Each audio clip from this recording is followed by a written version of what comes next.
Halo guys, balik lagi dengan Efek Anime. Sebelumnya terungkap banyak hal mengenai alasan dari Law balas dendam. Selain itu juga kenapa alasan Dovi menjadi seperti ini. Bisa dikatakan, Law dan Dovi itu sama-sama memiliki alasan masing-masing. Tapi sebelum kita menuju topik utama, jangan lupa untuk klik subscribe dan nyalakan lonceng notifikasinya agar selalu mendapatkan update seputar alur cerita anime dari kami. Dan berikut alur cerita One Piece Arc Dressrosa Part 8 versi Efek Anime. Balik lagi dari pertarungan antara Law dan Dovi. Pada pertarungan itu Law mengatakan kebenarannya bahwa ia juga Margade, yang artinya ia dan Luffy ditakdirkan untuk mengalahkannya. Mendengar hal itu Dovi sangat marah besar, lantaran ia tidak tahu tentang hal itu. Tak hanya itu saja, ia juga membenci marga tersebut mengingat dulunya, pendahulunya selalu membicarakan kalau Margade akan mengalahkan dewa. Dalam kemarahannya tersebut, Law memanfaatkannya untuk bisa menyerang dengan serangan andalannya. Benar saja, ia berhasil membuat Dovi terluka cukup parah dengan kekuatan tersebut. Di situ pula terungkap banyak hal tentang kekuatan buah iblis OP Nomi. Ternyatanya bukan hanya untuk menyembuhkan saja, melainkan kekuatan utama dari buah ini adalah membuat seseorang menjadi abadi. Tetapi akibatnya si pengguna akan mati. Oleh karena itu dulunya Dovi dan pemerintahan mengincar buah tersebut. Tetapi setelah terkena serangan tersebut, Dovi tampaknya dengan mudah bisa bangkit lagi. Entah bagaimana caranya ia bisa sembuh dengan cepat seperti itu. Lalu ia memberitahu satu hal kepada Law, bahwa ia terlalu dini untuk melawannya. Kemudian Dovi menunjukkan bedanya level di antara mereka, yakni dengan memutuskan tangan dari Law. Law yang tersudut pun harus kehilangan tangan satunya itu. Seketika Law menjadi tidak berdaya dan terlihat merintih kesakitan. Tak berhenti di situ saja, Dovi juga akan membunuhnya seperti Corazon.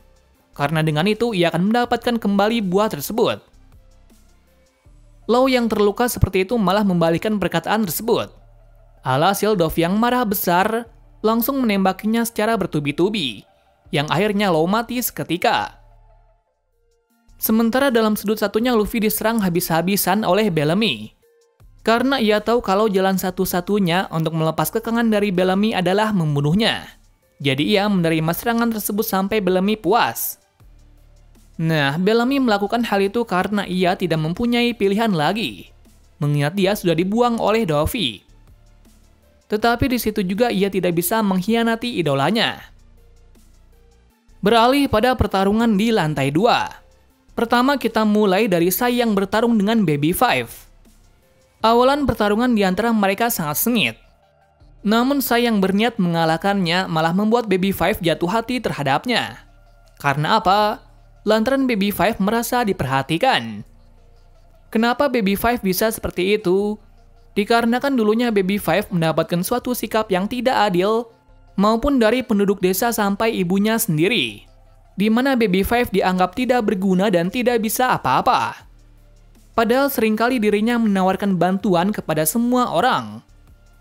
Yang menyakitkan lagi, dirinya dibuang oleh ibunya sendiri beserta penduduk desa. Oleh sebab itu ia memiliki sifat seperti itu, yaitu akan menolong siapapun yang membutuhkannya maupun musuhnya sendiri. Sementara pada pertarungan lainnya Hajirudin melawan Macfish. Seperti yang dikira, Hajirudin yang memiliki tubuh yang besar tidak ada apa-apanya di hadapan Macfish yang bisa memanipulasi berat tubuhnya sampai beberapa ton. Akibatnya beberapa bagian tubuhnya sampai patah tulang. Meski demikian dirinya tidak ingin seperti ini terus, lantaran ia ingin menjadi raja dari Elbaf dan ingin membalas kebaikan dari Usopp. Sedikit demi sedikit ia mulai bangkit. Tentunya Macfish yang melihat hal itu akan mengakhirinya dengan kekuatan andalannya. Dalam sudut itu Hajirudin akan melakukan yang ia bisa. Tetapi kali ini ia akan menyerang Macfish secara langsung, yang berarti ia akan memukulnya pada saat di udara. Dan seperti yang dikira, rasa sakit menahan beban tersebut sangat berat, sehingga tulang tangannya patah. Tetapi karena tekad kuatnya tersebut, ia berhasil memukulnya sampai terbang ke atas menghantam benang dari Dovi, yang akhirnya Macfish bisa dikalahkan. Di lain pertarungan Qin Zhao melawan Lao Ji. Pertarungan tersebut ternyata Lao Ji lebih unggul, padahal sebelumnya ia bisa menahan serangan dari Luffy yang sangat kuat. Ternyata ia melihat Sai yang sedang terlihat dekat dengan musuh. Oleh karena itu, ia tidak bisa fokus dalam pertarungannya. Kemudian ditunjukkan sesuatu yang cukup mengejutkan, di mana Sai meminta Baby Five untuk mati. Tentu saja, merasa ada yang meminta bantuannya, ia pun melakukan apa yang Sai katakan. Melihat hal itu, Sai merasa aneh kenapa musuh bisa berbuat seperti itu. Jadinya, ia malah merasa bersalah dan mencoba menghentikannya. Qin Zhao yang melihat hal itu sangat marah, karena Sai tidak bisa mengalahkan musuhnya. Apalagi seperti Sai juga menyukainya. Alhasil terjadilah pertandingan antara cucu dan anak tersebut.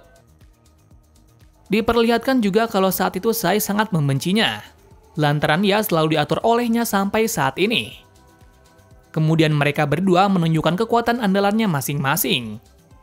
Alhasil terjadilah bentrok kaki dan kepala yang sangat besar. Dan mengejutkannya lagi, pemenangnya adalah Sai. Ternyata ia mengeluarkan kekuatan terkuat dari klannya, yaitu Hashoken. Yang dikatakan kekuatan tersebut sangatlah dahsyat, sampai-sampai bisa membelah dataran. Meski kala Qin Zhao merasa bersyukur, lantaran cucunya sudah bisa menguasai kekuatan tersebut. Oleh karena itu, ia akan memilihnya untuk menjadi penerus selanjutnya. Tak lama setelah itu ada masalah kembali, yakni Lao Ji dengan kekuatan barunya bisa menghempaskan Qin Zhao sampai pingsan. Bedanya kali ini Lao Ji terlihat sangat kuat dan tangguh. Hal itu bisa terjadi karena dulu ia menyimpan kekuatan ototnya dan dipergunakan saat ini.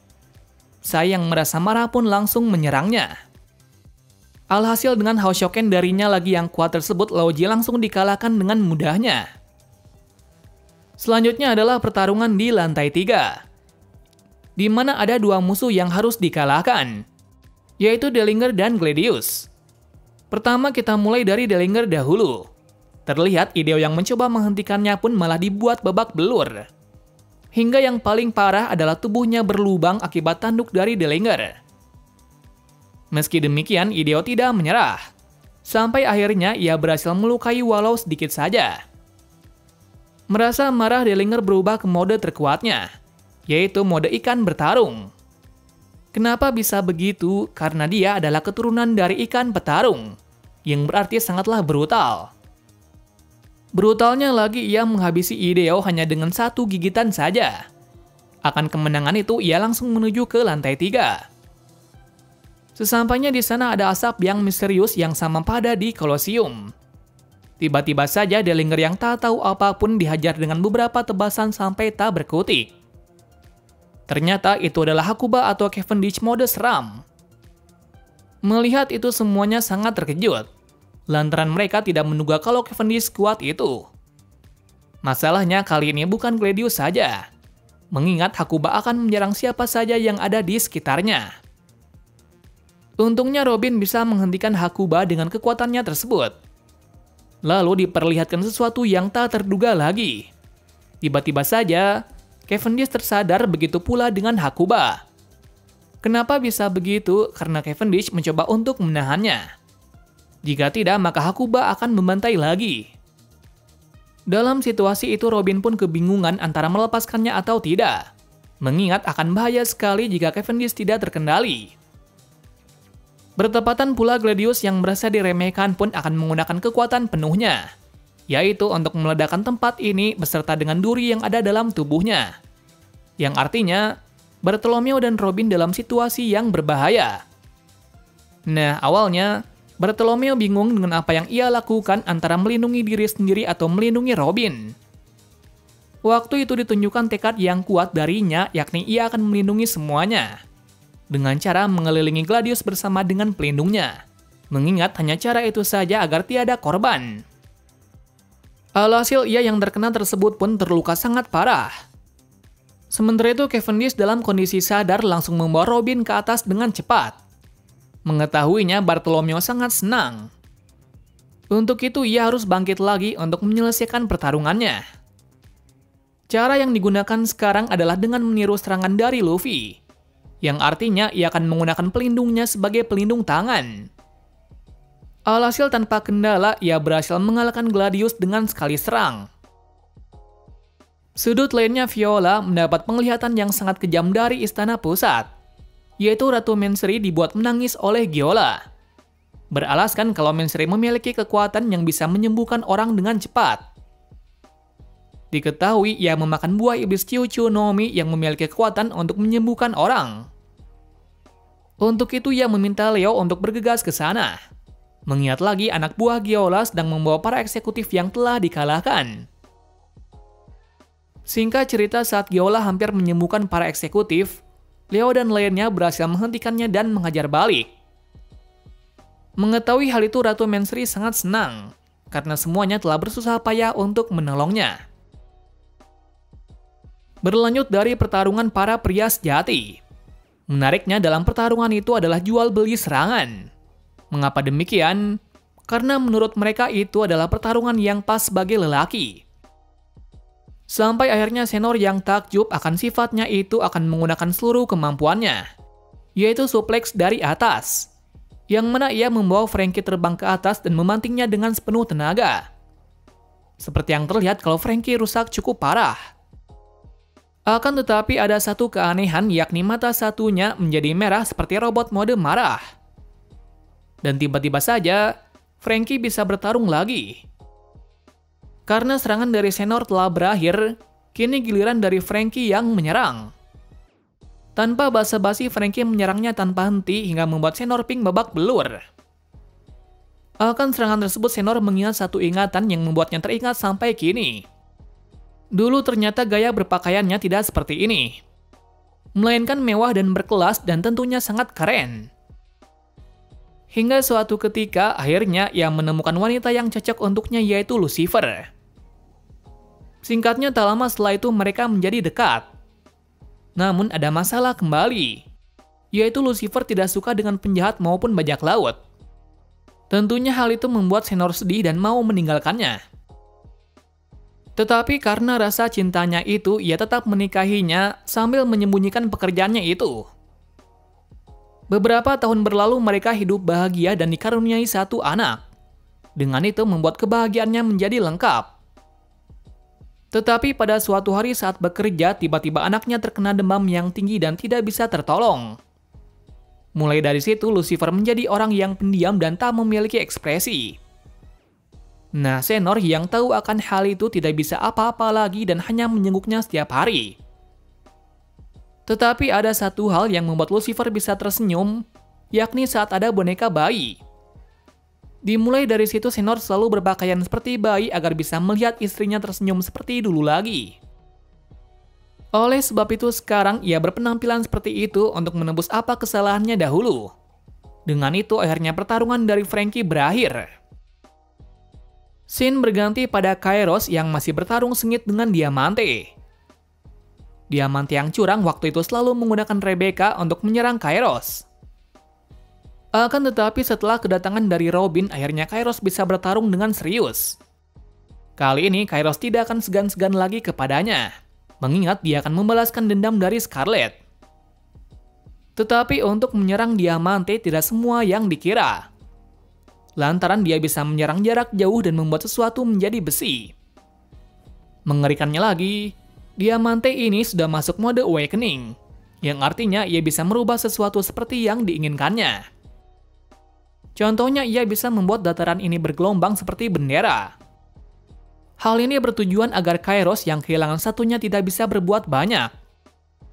Tak hanya itu, ia juga akan mengakhiri semua ini dengan bola berduri yang menjatuhi tempat ini. Nah, Robin yang tahu kalau kekuatan ini sangat berbahaya langsung merangkai bunga matahari menjadi pelindung.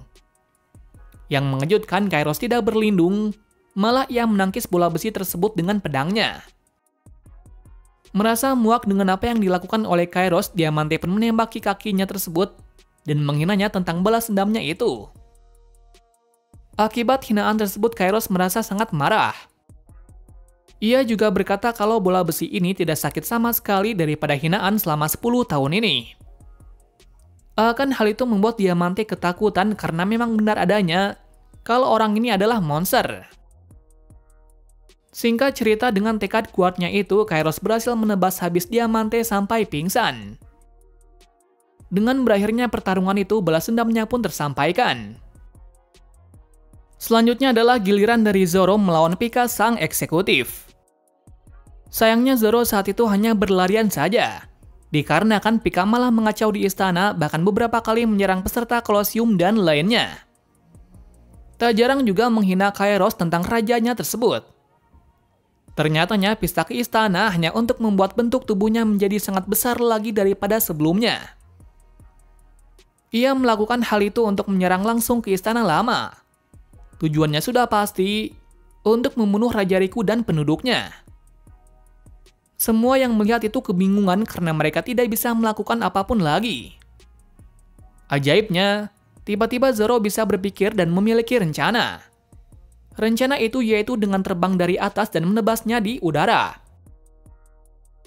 Dalam rencananya itu, ia meminta bantuan dari para peserta Kolosium untuk melemparkannya. Lantaran sebelumnya ia tahu kalau lemparannya itu sangat kuat. Kemudian tanpa rasa takut sedikit pun Zoro meminta untuk melemparkannya.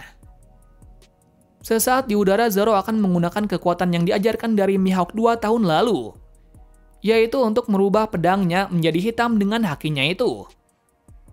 Jika ia bisa melakukannya, maka pedangnya akan lebih tajam lagi dan tidak bisa hancur. Lalu dimulailah tebasan yang sangat epik dari Zoro. Dengan serangan andalannya, yaitu Santoryu Ogi Ichidai Sanzen Dai Sensekai, ia bisa menebas Pika menjadi 2 bagian dengan sekali serang, yang berarti Zoro saat ini sangat mengerikan. Semua yang melihat serangan tersebut hanya bisa terdiam tak berkata-kata, lantaran ada seorang pendekar pedang yang sekuat itu. Tetapi Pika tak berhenti begitu saja. Ia juga kembali ke mode manusia dengan full haki. Seperti yang diketahui, dengan satu serangan lagi, ia bisa menjatuhkan Pika dengan mudah. Dan untuk menghancurkan bebatuan jatuh tersebut, ia meminta Raja Prodence untuk menyingkirkan bebatuan itu dengan pukulan mautnya. Alhasil pertarungan besar pada babak ini telah berakhir. Cerita kembali pada Luffy yang masih diserang habis-habisan oleh Bellamy. Tetapi tetap saja Luffy masih memintanya untuk berhenti, karena sekarang ia menganggapnya sebagai teman. Mengetahuinya, Bellamy merasa bersalah, tapi ia juga tidak bisa mengkhianati idolanya. Bellamy yang merasa muak pun akan mengakhiri pertarungan menyedihkan ini dengan kekuatan penuhnya. Sepertinya Luffy juga sudah muak dengan apa yang dilakukannya. Ternyata hasil pertarungan sama seperti dulu, yaitu Luffy menghantam Bellamy dengan satu tangan kosong saja. Sebenarnya berat untuk melakukan itu, tetapi hanya itu saja agar bisa menghentikannya. Jadi pertarungan yang tersisa sekarang hanya Doflamingo saja. Cerita berhenti dari sini dahulu. Part berikutnya adalah part yang paling menegangkan, yang mana Luffy akan melawan Dovi seorang diri. Terima kasih sudah menonton video ini dan sampai jumpa di video selanjutnya.